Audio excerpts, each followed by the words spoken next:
करनाल के इंद्री हलके में यमुना नदी का जलस्तर कम होते ही भूमि में कटाव की समस्या नजर आ रही है और स्थानीय भाजपा विधायक राम कुमार कश्यप ने कई गांवों का दौरा किया है। रिपोर्ट देखिए।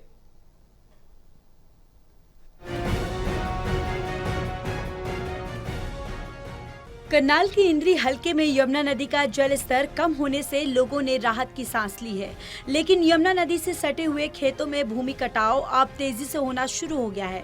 सबसे ज्यादा कटाव गांव डबकौली खुर्द के गांव के आसपास भूमि में लगा हुआ है, जिससे किसानों की चिंता और भी बढ़ गई है।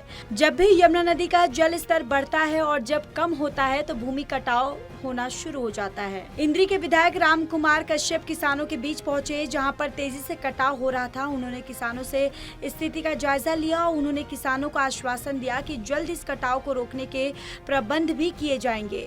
डबकौली कला से डबकौली खुर्द जाने वाले धनौरा स्क्रैप के पुल के बारे में भी उन्होंने ग्रामीणों को आश्वासन दिया कि इस पर भी जल्दी काम हो जाएगा। बड़ा प्रोजेक्ट है, इसीलिए इसमें देरी हो रही है। पूर्व में मुख्यमंत्री रहे मनोहर लाल ने इसकी घोषणा जन संवाद कार्यक्रम के दौरान की थी।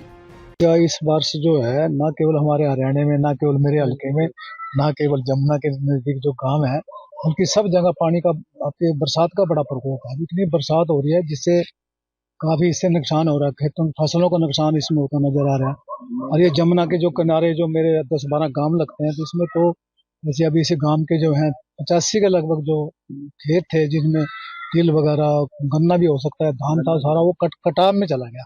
अब उसका यही नहीं पता वो खेत कहाँ चला गया, कहाँ से। तो इस प्रकार से काफी नुकसान हुआ है। उसका विजिट करने के लिए मैं परसों भी आया था और आज मैंने कई गांवों का दौरा किया है। देखिए कि वैसे तो कोई नुकसान दूसरा तो नुकसान नहीं है, कोई जानी नुकसान या कोई पशुओं का नुकसान है। बहरहाल करनाल में यमुना नदी का जल स्तर कम हो गया है। करनाल से कमलदीप की रिपोर्ट।